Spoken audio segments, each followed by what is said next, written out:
좋습니다. 네, 좋습니다. 오늘 하나님께서 우리 주신 말씀 빌립보서 4장 1절부터 7절의 말씀으로 기뻐하라. 다시 기뻐하라. 우리 설교 제목만 같이 한번 읽어봅시다. 시작. 기뻐하라. 다시 기뻐하라. 여러분 아는 것처럼 우리가 인생이 계획대로 잘 안 되죠. 예를 들면 오늘 점심을 뭘 먹겠다. 뭐 이런 것들은 계획대로 됩니다. 특별한 일 아니면. 그런데 어떤 누군가와 결혼할 거다. 아니면 내가 어떤 회사에 들어가겠다. 되게 중요한 문제들은 잘 내 마음대로 잘 안 되는 것을 알게 되죠. 특별히 누구 결혼 문제도 일단 이 사람하고 보면 결혼할 것 같았는데 보면 첫사랑하고는 얼마 안 되면 첫사랑은 반드시 실패한다. 그런 얘기가 있겠습니까? 물론 아닌 경우도 있죠. 내가 원하는 누구나도 꿈꾸는 건 대학교에 들어갈 그 계획들을 다 세우죠. 여러분은 잘 아시는 권투 선수 중에 무하마드 알리가 했던 얘기가 있어요. 그래서 뭐라고 했냐면 누구나 다 그럴듯한 자기가 싸우는 선수들에게 누구나 다 그럴듯한 계획을 가지고 있다. 쳐 맞기 전에는 그런 얘기 했거든요. 자기한테 맞기 전에는 다 이렇게 때려서 나 자기 이기겠지라고 하겠지만 쳐 맞을 때는 다 잊어버린다. 그런 유명한 얘기를 하기도 했어요. 실제로 했던 얘기입니다. 그러니까 우리는 다 나름대로 인생의 계획들을 세우는데 이제 한 주 남은 2018년도로 돌이켜보면 우리가 계획대로 됐나를 생각해보면 많은 것들이 안 되죠. 꼭 우리 인생뿐 아니라 예수님 안에 있는 이도 마찬가지예요. 사도 바울은 원래 소아시아 동쪽으로 가서 복음을 전하려고 계획을 세웠었는데 밤에 잠을 자는데 꿈에 마게도냐, 지금 말하면 이제 유럽 쪽이죠. 마게도냐 사람이 갑자기 나타나가지고는 꿈에 야 와서 우리를 좀 도와줘라. 그쪽 가지 말고 우리 좀 도와라 라는 얘기를 듣고 잠을 계속 깹니다. 그러면서 이것을 하나님의 음성으로 듣고 소아시아로 가려겠다는 모든 계획을 중단하고 바다를 건너서 이 마게도냐 지방, 특별히 처음 만난 지역이 바로 오늘 나오는 빌립보 지역이죠. 이곳에 들어가서 역시 처음 간 지역이기도 하지만 거기서 갔더니 어떤 일을 만나냐면 귀신 들려서 점을 치는 여자 노예를 만나게 됩니다. 그러니까 이 점을 워낙 귀신 들려서 치니까 얼마나 잘 치겠어요. 그러니까 이 여자를 주인이 잘 이용해 먹는 거죠. 어려운 일이 있을 때 물어봐서 이렇게 하고. 그런데 바울이 볼 때는 그 여자의 인생을 볼 때는 너무 불쌍하니까 예수 그리스도의 이름으로 귀신을 쫓아버립니다. 그랬더니 주인이 갑자기 황당한 거죠. 자기의 소유인 여자의 귀신을 쫓아내. 그래서 이 바울과 그 전도팀을 공격하고 결국 감옥에 갇히는 그런 일이 있습니다. 그래서 감옥에 갇혀 있는데 매맞고 쓰러져 있음에도 불구하고 이 바울과 실라는 그 안에서 찬양을 하죠. 주님을 찬양을 할 때 주께서 또 들으시고 지진을 일으키셔서 감옥의 문을 열어버립니다. 그래서 그때 또 간수가 죄수들이 다 도망간 줄 알고 난 이제 죽었구나 하고 있을 때 바울이 그에게 이야기합니다. 우리가 다 잘 아는 주 예수를 믿으라 그리하면 너와 내 집이 구원을 얻으리라 라고 하는 말씀이 바로 이 빌립보에서 있었던 내용입니다. 그렇게 간수를 구원하고 하는 이들, 그러니까 참 이 빌립보에는 많은 일들이 있었습니다. 그렇게 해서 세운 교회가 바로 이 개척교회, 그 세운 교회가 바로 이 빌립보 개척교회입니다. 그렇게 세우고 그는 이제 또 떠나게 되죠. 떠나다가 어떤 일인지 모르지만 이 빌립보서를 쓸 때는 이 사도 바울이 감옥에 갇히게 또 되죠. 빌립보는 특별히 사도 바울에 대한 애정이 있었기 때문에 사도 바울이 전도할 때 어려움이 있다는 얘기 들을 때마다 헌금을 모아가지고 보내주기도 했고요. 또 이 감옥에 갇혔다는 소식을 듣자 에바브로디도라고 하는 사람에게 돈을 또 헌금을 해가지고 감옥에 갇혀있는 사도 바울을 보필하기 위해서 보냅니다. 그런데 얄궂게도 사도 바울도 감옥에 갇혔을 뿐더러 그를 시종 들라고 했던 에바브로디도도 수종을 들어야 하는데 그 사람이 아파버려요. 그래서 이 에바브로디도의 편에 빌립보 교회로 보내는 편지를 써서 보내줘라 해서 에바브로디도가 이 편지를 가지고 가서 빌립보 교회 교인들에게 읽어준 책이 바로 오늘 이 빌립보서입니다. 그러니까 계획대로 되지 않은 그런 가운데 써진 책이 바로 이 빌립보서입니다. 이 빌립보를 썼던 이유는 한 세 가지가 되는데, 첫 번째는 사도 바울이 감옥에 갇혔다는 소식을 듣자 어떤 사람들이 그렇게 얘기하는 거예요. 야, 사도 바울이 복음을 전했는데 복음을 전하다가 왜 갇히지? 어째서 복음을 전파하던 주의 종이 실패하는가?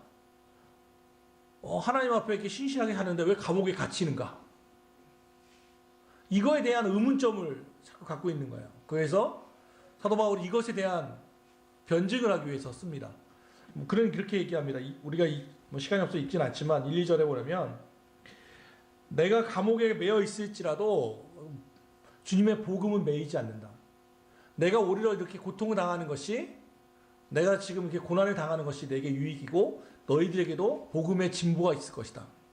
오히려 이 고난을 통해서 주님의 복음이 더 전해질 것이다 라고 그는 확신을 했고, 실제로 사도행전을 보면 그가 갇혔을 때 평상시 만날 수 없었던 총독들을 만나기 시작하죠.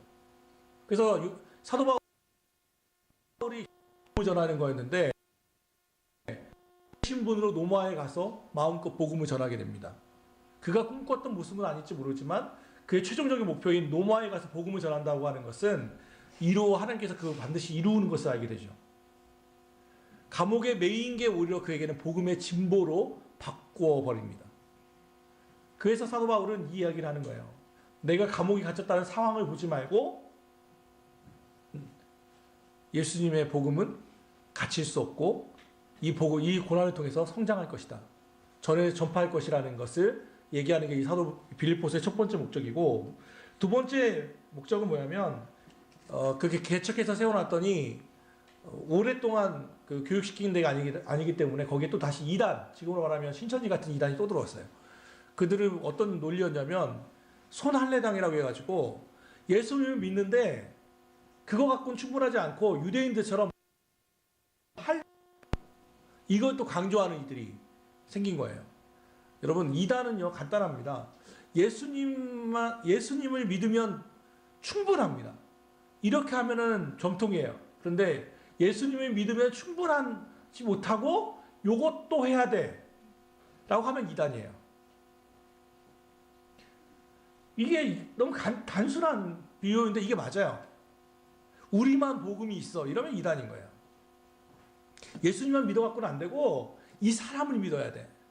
헌금을 이렇게 해야 돼. 이걸 지켜야 돼. 이런 것들이 있다면 그것은 이단일 가능성이 농후합니다. 간단해요. 단순한 변화는. 바로 이 손할당 이단에 대해서 배척하라고 하는 서신서의 이유가 바로 이 서신서를 쓴 이유가 두 번째이고, 세 번째는 바로 오늘 이거예요. 주 안에서 서라라고 하는 이유죠. 너희들 흔들리지 말고 주 안에서 굳게 서라. 상황과 환경이 나쁘다고 해서 흔들리지 말고 주 안에서 굳게 당당히 버티고 서라라고 하는 이유입니다. 1절 한번 같이 읽어볼까요? 자, 시작. 그러므로 나의 사랑하고 사모하는 형제를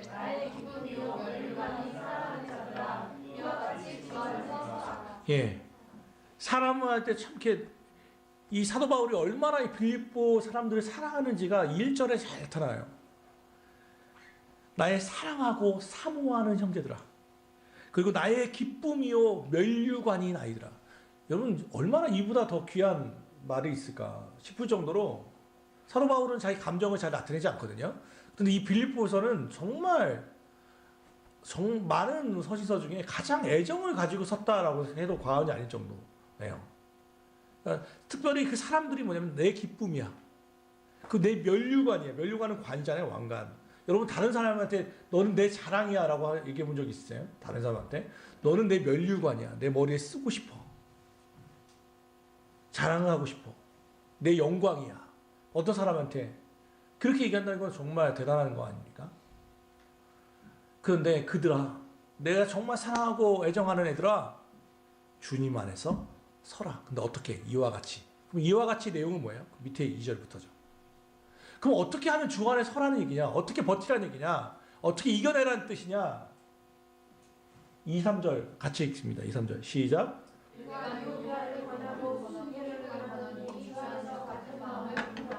또 참으로 나와 멍에를 같이 한 내게 구하노니 복음에 나와 함께 있었던 저 여인들을 돕고 또한 글레멘도와 그 외에 나의 동역자들을 도우라. 그 이름들이 생명책에 있느니라. 이 교회에 두 명의 여인이 있었는데 유오디아와 순두계라고 하는 여인입니다. 그러니까 사도 바울은 잘 아는, 뭐 지구로 말하면 권사급 되겠죠. 아니면 거의 지구로 하면 거의 전도사급이에요. 이 두 교회가 아마 빌립보에서 유오디아와 순두계라고 하는 여인들이 되게 큰 힘을 가지고 있었던 것 같아요. 그런데 그 여인들이 같은 마음을 품으라는 얘기는 반대로 얘기하면 같은 마음을 품지 않고 있다는 얘기예요. 다툼이 있었던 것으로 보여요. 그 교회에 유오디아 파와 순두계 파가 있어서 싸우는 거예요. 그래서 같은 마음을 품는다는 말은 좀 저도 헬라어 쓰는 건 별로 좋아하진 않지만 이 뜻이 좀 찾아보니까 서로에게 애정을 두다, 관심을 기울이다 라는 뜻이에요. 그러니까 서로에게 관심을 가지고 있어야 하는데 교회가 어떻게 됐는지 대면 한 거예요. 서로 같은 마음을 품지 않고 있는 거죠. 그보다 더 힘든 게 어디 있겠어요. 그들이 반목하고 갈등 가운데 있으니까 이 어려운 시기에 마음까지 갈라지고 있으면 어떻게 이겨낼 수 있냐는 거죠. 어떻게 주 안에 설 수 있냐면 같은 마음을 품을 때 이겨낼 수 있어요. 저는 우리 교회가 참 좋습니다. 왜 좋냐면, 그러니까 그건 살아있음을 아는 게 그런 것 같아요.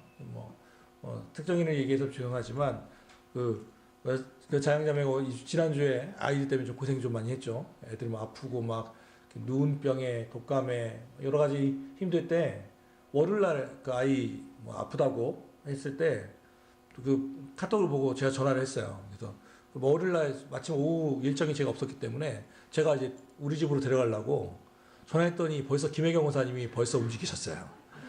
벌써 애들이고 벌써 병원에 갔대요. 얼마나 빠르신지. 그러면서 내가 느낀 게, 정말 참 감사하다. 비록 상황 환경은 안 되지만, 많은 이들이 카톡에다가 기도하겠습니다. 그 짧게 하는 그 화사의 기도들이 계속해서 가고 있고, 상황은 어렵지만, 그게 뭐냐면, 같은 마음을 품는 거예요. 여건이 되는 사람은 몸으로 움직이고, 또 상황이 안 되면 마음으로 움직이고, 하나님 앞에 기도하는 거죠. 그게 뭐냐면 같은 마음을 푸는 거예요. 오늘 말씀처럼 서로 애정을 둔 상태. 그게 바로 이 험한 세상에서 우리가 살아갈 수 있는 방법 중에 하나예요. 이 유오디아와 순두계는 그런 역할을 하지 못했던 것으로 보여요. 그래서 너희들 제발 이 엄마를 가기 전에 화해해라, 화해. 같은 마음 좀 품어라. 그런데 이 둘이 안 돼요. 그러니까 3절에 나오는 말이 그거예요. 너희들 또 참으로 나와 멍에를 같이 한 내게 구하노니 복음에 나와 함께 힘쓰던 저 여인 유오디아와 순두계죠. 그 여인들을 좀 도와줘라. 두 명이 서로 화해 안 되니까 교회가 같이 화해할 수 있도록 도와줘라. 그렇다고 싸운다고 해서 그러면 그 여인들이 지옥 가는 거 아니다. 그 이름들도 생명책에 있다. 멍에를 같이 맺다는 것은 같이 고생했는데 가장 어려운 시기를 같이 보냈는데 지금 둘이 싸우고 있으니까 너무 안타까우니까 너희들이 좀 도와줘라. 정죄하지 말고. 그래도 여전히 생명책에 기록됐다는 건 천국에서 어차피 만나게 될 사람들인데, 어차피 천국에서 만날 사람들인데 여기서 파이팅 하지 말라. 그 얘기예요. 그게 주 안에 서는 방법이에요. 두 번째는 뭐냐면 이 4절 말씀, 오늘 설교의 제목이기도 하죠. 이거 좀 크게 한번 읽어봅시다. 시작. 주 안에서 항상 기뻐하라. 예, 기뻐하래요. 기뻐하래. 그런데 다시 한번 강조하는데 다시 말하노니 기뻐하라. 기뻐해라. 다시 말하노니 기뻐하라. 이 빌립보서의 별명이 하나 있는데 기쁨의 서신이라고 말해요. 근데 앞서 말했잖아요. 사도 바울은 지금 감옥에 갇혀 있다니까요. 그를 시중 들러 갔던 에바브로 디도라고 하는 사람도 같이 병들었어요. 수중 들러 온 사람이 병들어가지고 참 곤란한 상황에 처해 있는 거죠. 그런데 누가 봐도 객관적 상황은 정말 안 좋은데 보내는 서신서에다가 야 기뻐해라. 너희도 기뻐해라. 아니 어떻게 그럴 수 있죠? 어떻게 기뻐할 수 있습니까? 비결은 앞에 있어요. 주 안에서. 항상 기뻐하라. 다시 말하노니 기뻐하라. 우리는요, 상황과 환경, 상태라고 하는 것을 좀 생각할 필요가 있어요. 상황과 상태라는 게 뭐냐면, 상황이라는 걸 영어로 찾아보니까 이게 뭐 situation, 두 번째가 conditions라고 되어 있더라고요. 조건들 뭐 이런 거겠죠. 그러니까 쉽게 말하면 상황, 우리를 둘러싼 상황은 조건들이에요, 조건들. 기뻐할 수 있는 조건이 아니에요, 사도 바울을 얘기하면. 그런데 그의 상태는 그것도 컨디션이에요. 상황이 컨디션스였고 조건, 뭐 상태가 그냥 컨디션 단수더라고요. 근데 수많은 조건들이 기뻐할 수 없는데 그의 상태는 기쁨을 이야기할 수 있어요. 그게 바로 주 안에서의 라고 하는 말의 비밀이에요. 제가 어떤 회사 사목으로 있을 때, 라이프 코치로 있을 때 매월 사원들을 한 명씩 만나는데요. 팀으로 만나기도 하고. 이 친구는 대리인데 그 친구는 IT 기업이에요. IT 기업 프로그래머인데 그러니까 얼마나 힘들겠어요. IT 기업 아시는 것처럼 막 새벽까지 야근 있고 막 상황이 빵빵 터지잖아요. 뭐 버그 터지고 막 이러면 너무 힘들잖아요. 그런데 나랑 만날 때 항상 올 때는 이러고 와요. 근데 막 내가 어떤 질문만 하면은 막 얼굴이 펴져요. 혹시 뭔지 아세요? 로또예요, 로또. 이 사람이 뭐 하냐면 밤에 집에 가면 로또 예측 프로그램을 만들어요. 그래가지고 프로그램을 만들어가지고 자기 블로그에 올리는 거예요. 그리고 나서 예측해보고 또 프로그램을 또 바꾸고 막 계속 업데이트를 하는 거예요. 버전 1, 1.2, 1.3 막 계속 하는 거예요. 그러면 사람들이 그 다운받아가지고 후기도 쓰고 뭐 그러면서 아 이건 또 예측이 잘 안 됐다는 얘기였고 이 사람은 항상 이러고 왔다가 어떻게 프로그램은 잘 되고 있어요? 아 그치 그게요 막 이러면서 이번에는 뭐 5등 맞췄는데요 막 이러면서 그 사람의 꿈은요 로또예요 로또.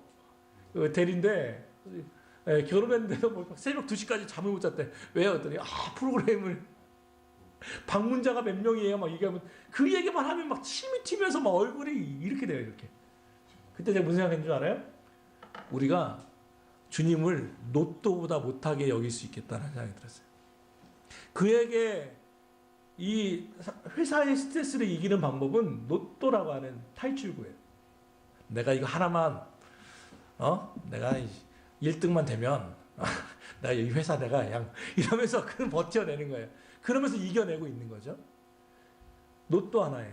그래서 여러분은 어때요? 주님은 항상 우리에게 선하세요.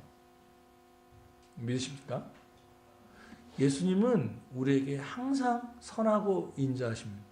상황은 컨디션은 안 좋을 수 있어요. 컨디션스는 조건들은 안 좋을 수 있어요. 그러나 우리 주님은 여전히 선하세요. 그걸 믿어요. 그게 믿는 게 신앙이죠. 쉽게 말하면 상황은 안 좋은데 상태가 좋다는 건 이렇게 얘기할 수 있어요. 성경으로 말하면 예를 든다면 이삭 같은 경우가 있어요. 이삭이 아버지가 팠던 그 사막이잖아요. 아버지가 팠던 우물에 가서 우물을 파요. 매려웠던 우물을 막 팠어요. 힘들게. 딱 팠는데 물은 나오지 않았어요. 우물을 그냥 팠을 뿐이에요. 그랬더니 우물을 다 깊게 파놓으니까 그 지방이 그랄 지방이라고 하는 곳인데 거기에 있던 불량배들이 와가지고 쫓아내요. 잘 팠네. 꺼져. 이렇게 한 거죠. 그때 이삭은 내성적인 사람이기도 하고 싸움을 좋아하는 사람이 아니니까 옆으로 옮겨요. 그거 딴 데서 또 파요. 그랬더니 또 찾아와. 또 꺼져 한 거예요. 세 번째로 갔더니 안 오는 거예요. 세 번째. 그게 르봇, 넓다라는 뜻인데. 세 번째 겨우 팠더니 그때는 안 왔어요. 그런데 놀라운 성경은 근데 이 창세기 26장에 보면 뭔지 알아요? 세 군데에서 물 터진 데가 어디일 것 같아요? 세 번째예요. 세 번째. 거기서 물이 터졌다 하니라. 하인들이 막 신나가지고 물이 터졌습니다 하고 오는 거예요. 첫 번째, 두 번째는 물 터졌다는 얘기가 없어요. 상황은 뭐냐면 그들의 조건은 내가 힘겹게 땅을 팠는데 우물을 팔았더니 뺏기는 상황인 거예요. 여기서 힘겹게 또 해놨더니 또 뺏기는 거예요. 근데 이삭은 절망하지 않아요. 다시 또 시작해요. 그랬더니 하나님이 그걸 보시고는 그의 조건을 바꿔버리세요. 그의 상태가 바뀌니까 조건이 바뀐 거예요. 물이 터져서 기뻐한 게 아니라 먼저 옮겨진 거예요. 먼저. 그게 주 안에서라고 하는 뜻이에요. 근데 반대가 있어요. 조건은 되게 좋은데 상황은 되게 좋은데 상태가 나쁜 게 있어요. 어떤 일이냐면 사울과 다윗의 예를 들 수 있어요. 사울과 다윗이 블레셋을 치고 돌아왔는데 돌아올 때 여인네들이 막 하는 거죠. 사울은 천천히요. 다윗은 만만이라 했더니 여러분 생각해 보세요. 전쟁에서 이긴 좋은 상황이에요. 그리고 여인네들이 자기의 수고를 알아줘요. 그리고 개선 행진을 하고 있으니까 얼마나 좋아요. 단지 저것만의 착각이겠죠. 사울은 천천히 좀 나빴던 거겠죠. 그 외에는 다 좋은 상황이었어요. 그런데 사울이 그 말을 듣자마자 어떻게 되죠? 언짢아지고 화가 나고 분노하게 되고 다윗에 대한 시기와 질투심이 생기면서 이제는 제가 나라를 팔아먹겠네 하면서 다윗을 죽이려고 합니다. 다윗은 자기의 사위입니다.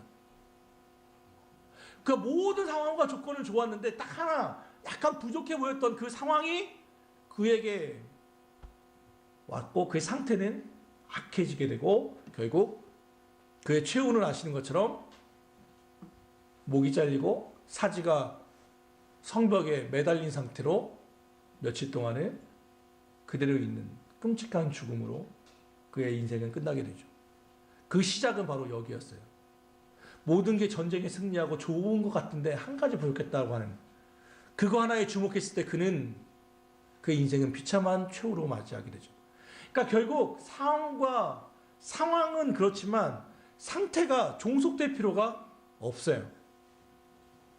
우리는 항상 아시는 것처럼 세옹지마라는 말처럼 어떤 때는 상태가 좋지만 어떤 때는 상태가 나쁠 수 있어요. 그러나 우리는 그 상황에 종속될 게 아니라 신앙생활이란 이 상황들을 초월하는 게 상태예요. 신앙생활이에요. 믿음생활이에요. 상황에 종속되지 마시고 상태를 뛰어넘어. 우리의 상태가 이 상황을 뛰어넘는 거예요. 초월하는 거죠. 그게 바로 기뻐할 수 있다고 하는, 주 안에서 항상 기뻐하라, 다시 말하노니 기뻐하라고 하는 이야기입니다. 내가 기쁨이 있을 때 나타나는 현상 중에 하나는 내 안에 기쁨뿐 아니라 두 번째는 관계가 회복돼요. 너희 관용을 모든 사람에 알게 하라, 주께서 가까우시니라. 관용이란 쉽게 말하면 넉넉함이라고 얘기하면 돼요. 옆에 있는 사람을 보시죠. 넉넉해 보이십니까? 부족해 보이십니까? 뭔가 오늘 아침밥 못 먹은 게 티가 납니까? 이게 관용이에요, 관용. 내 안에 기쁨이 있으면 관용이 넘치는 거예요. 그런데 내가 기쁨이 없으면 빡빡해지는 거예요. 옛날에는 다 넘어갈 수 있었던 얘기들 왜 이렇게 까칠해? 야, 왜 이렇게 어려워? 할 수 있는 거죠. 왜요? 기쁨이 없으니까. 내 안에 기쁨이 없을 때 이 사람하고 관용이 안 되니까 어려워지는 거예요. 그러면 상황은 항상 좋다는 얘기냐? 아니요. 어떻게 하면 기뻐할 수 있느냐? 6, 7절을 같이 한번 읽어봅시다. 6, 7절. 오늘 말씀 6, 7절만 같이 읽습니다. 시작.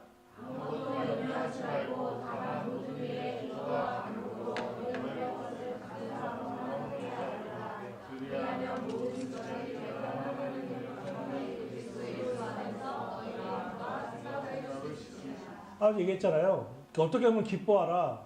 근데 아무것도 염려하지 말고, 이 말은 염려할 만한 상황이 있다는 거예요. 염려라는 말이 뭐냐면 원어를 보면 이 뜻이 마음을 나누다라는 뜻이 염려예요. 그러니까 염려한다는 말은 생각해보면 그런 거예요. 여러분 상황이 안 좋아지면 우리 생각은 수많은 것들을 해요. 제가 얘기했잖아요. 제가 목이 아프고 인후염이 딱 오면 제가 제일 먼저 드는 생각은 목소리를 잃을까 염려함이에요. 그리고 내 생각은 어디까지 가냐면 수화로 설교하는 얘기까지 가요. 내 생각은. 놀랍죠? 그러니까 속이 안 좋고 더부룩하면 제 생각은 어디까지 가겠어요? 암이다. 벌써 아는 게 암밖에 없는지 암이네? 그리고 벌써 갔어요. 나는.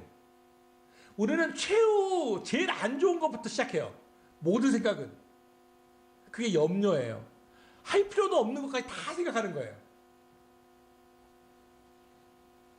그러니까 제가 그랬다니까요. 그 건강검진 속이 좀 안 좋아요. 작년에 10월에 속이 좀 안 좋아가지고 건강검진을 가야 하는데 위 내시경을 해야 하는데 제가 가기 전에 뭐 할게요? 보험 확인했어요. 내가 암 걸렸을 때 진단비가 얼마야부터 다 확인하고 치료된 건 없는지 확인하고 왔어요. 아무 이상 없어요. 그런데 형상은 그냥 뭔가 좀 속이 좀 더부룩하고 속이 쓰린 거죠. 물론 건강에 대한 관심은 필요하지만 그게 지나친 염려가 되면 안 되는 거죠. 그런 거예요. 그 사람은. 그럼 오늘 말씀이 그거잖아요. 근데 기뻐하지 말라는 거예요. 아무것도 염려하지 마라. 그래서 아무라는 건 모든 거예요. 아무것도 염려하지 마라. 그럼 어떻게 해야 하냐? 염려할 시간에, 내가 암 걱정할 시간에, 보험 그거 치료됐는지 확인할 그 시간에 뭐 하냐면 모든 일에 기도와 간구로. 그래서 기도는 일상적인 기도라고 한다면, 일상적인 그냥 우리 하는 기도라면, 간구라는 말은 간절한 기도예요. 여러분 기도는 구분해야 돼요. 어떤 때는 일상적으로 한 2, 30분 기도해야 할 때가 있고요. 어떤 일을 집중적으로 간절하게 구해야 할 때가 있어요. 대화도 그렇잖아요. 어떤 때는 그냥 일상적인 대화이지만 어떤 때는 심도 있는 깊이 있는 대화가 필요할 때가 있죠. 마찬가지 하나님과의 대화도 어떤 때는 기도해야 할 때가 있고 어떤 때는 기도의 깊이를 더 더해서 간절하게 구해야 돼요. 그런데 어떻게? 태도 감사함으로. 죽여주시옵소서 그런 게 아니라 감사함으로. 여기서 감사함이라는 말을 표현하기에 그렇게 표현하면 좋을 것 같아요. 아버지와 자녀의 관계에서 마치 자녀가 아버지에게 이야기하듯이 자녀가 아버지에게 이야기하듯이 그게 감사함으로예요. 감사함으로. 저는 선율이가 저한테 얘기해가지고 되게 당당하게 항상 요구를 해요. 누가 보면 다 지건 줄 알겠어요. 그런데 대부분 다 이루어져요. 그게 기도예요. 근데 안 된다고 할 때가 있어요. 그때 간구를 하게 되면 또 다 이루어져요. 염려를 안 하더라고. 그럼 내가 이렇게 화가 나서 물어보죠. 넌 걱정 안 하냐? 뭐 먹을래? 그럼 얘는 항상 뭐 하래요? 뭐 먹을래? 스시 먹는데요. 항상 스시. 쥐 비싼 거 먹는데요. 그렇죠. 지가 돈 안 내니까. 근데 여러분, 근데 더 웃기잖아요? 근데 애가 만약에, 아빠 뭐 먹을래? 우리 집 가정 형편이 별로 안 좋으니까 아빠 라면 하나 먹죠, 뭐. 그래도 전 괜찮아요. 이러면 그것도 참 힘든 일이 아니에요? 그건 나중에 철들었을 때 할 얘기고. 그렇잖아요. 자기 수준에 맞게, 이게 신뢰구나, 라는 생각을 하게 되는 거죠. 우리도 마찬가지로. 오늘 주님은 말씀하는 게 그거예요. 너희 주 안에서 기뻐한다고 하는 것은 네가 그걸 상황을 바꾸려고 하지 말고 하나님 앞에 맡기라는 거예요. 아무것도 염려하지 마라. 대신 걱정하고 근심할 그 시간에 기도하고 기도가 안 되면 간구하고 태도는 감사함으로 아뢰라. 뛰어나신 하나님의 평강이 그리스도 안에서 너희의 마음과 생각을 지키신다. 평강이 여러분은 기억하십시오. 순서를 바꾸지 마십시오. 평강이 와서 기도하는 게 아니에요. 평강하기 때문에 평안하기 때문에 기도하는 게 아니에요. 기도와 간구로 주님 앞에 나였을 때 그리하면 조건이잖아요. 조건. 그리하면 주님의 평강이 와서 너희 마음과 생각을 지켜주신다는 거예요. 뺏기지 마시기 바랍니다. 주님이 주신 그 기쁨과 그 감사함과 평강을 빼앗기지 마십시오. 뺏긴다는 것은 사단의 존재를 이야기합니다. 성경은 사단의 존재를 분명히 얘기하죠. 우는 사자라고 말합니다. 그래서 우는 사자는 잉잉이 우는 사자가 아니라 으렁대는 사자를 얘기합니다. 제가 제 이해 못하는 게 하나 있는데 저는 아무리 제가 돈을 많이 벌어도 저는 아프리카 사파리 구경은 하지 않을 거예요. 영상을 보면 너무 무섭잖아요. 왜 사자 이렇게 아프리카 가가지고 그 생고기 막 닭고기 뭐 이런 거 피 뚝뚝 흘리는 거 막 이렇게 흔들잖아요. 그럼 사자가 와가지고 먹잖아요. 그 경우에 따라서는 막 버스를 툭툭 치잖아요. 왜 돈 내고 그걸 해요? 정말 묻고 싶어요. 왜 그걸 하죠? 그런데 주 안에 있다고 하는 게 바로 그거예요. 내가 그 버스 안에 있다는 것을 아는 게 주 안에서예요. 사자가 공격하는 객관적인 상황만 보십시오. 사자가 그 사람들을 공격해 들어와요. 죽을 것 같아요. 그런데 그들이 그걸 관광으로 즐길 수 있는 이유 뭡니까? 버스가 튼튼하다고 하는, 이 사자는 이 버스를 넘어뜨릴 수 없고 침범할 수 없다고 하는 믿음이 있기 때문에 그 관광을 하는 거 아닙니까? 내 돈 내고 그 위험한 일을 하는 거 아닙니까? 버스에 대한 신뢰. 상황은 계속해서 외우지만 사자가 아무리 그들이 공격해와도 오히려 그들은 그 스릴로 즐기는 이유는 그 회사에 대한 신뢰예요. 이게 절대로 사자는 나를 공격해올 수 없다고 하는 강력한 믿음이에요. 우리가 상황과 환경은 정말 좋지 않지만 기뻐할 수 있는 이유는 나를 지켜주시는 예수 그리스도 안에 있다고 하는 믿음이죠. 이것을 빼앗기지 마시길 바랍니다. 아무리 상황과 환경이 나를 넘어뜨리려고 하고 내 평강을 뺏기려고 한다면 우리는 무기가 있어요. 그것에 대해서 마음을 빼앗겨서 염려하다 보면 절대로 기쁨이 있을 수 없거든요. 그럴 때 어떻게 합니까? 기도와 간구로, 기도로, 그 다음에 간구로, 그리고 마지막은 감사함으로 주 앞에 아뢰십시오. 그리하면 신기하게도 평강이 그리스도 예수 안에서 여러분의 주님의 평강이 찾아와서 내 마음과 생각을 지켜주시는 거예요. 이걸 구분해 놨잖아요. 생각, 염려라고 했어요. 염려. 이걸 자꾸 걱정하는 것들을 하나로 모아줘요. 마음에 잠이 안 오는 그 불안함을 평강으로 채워줘요.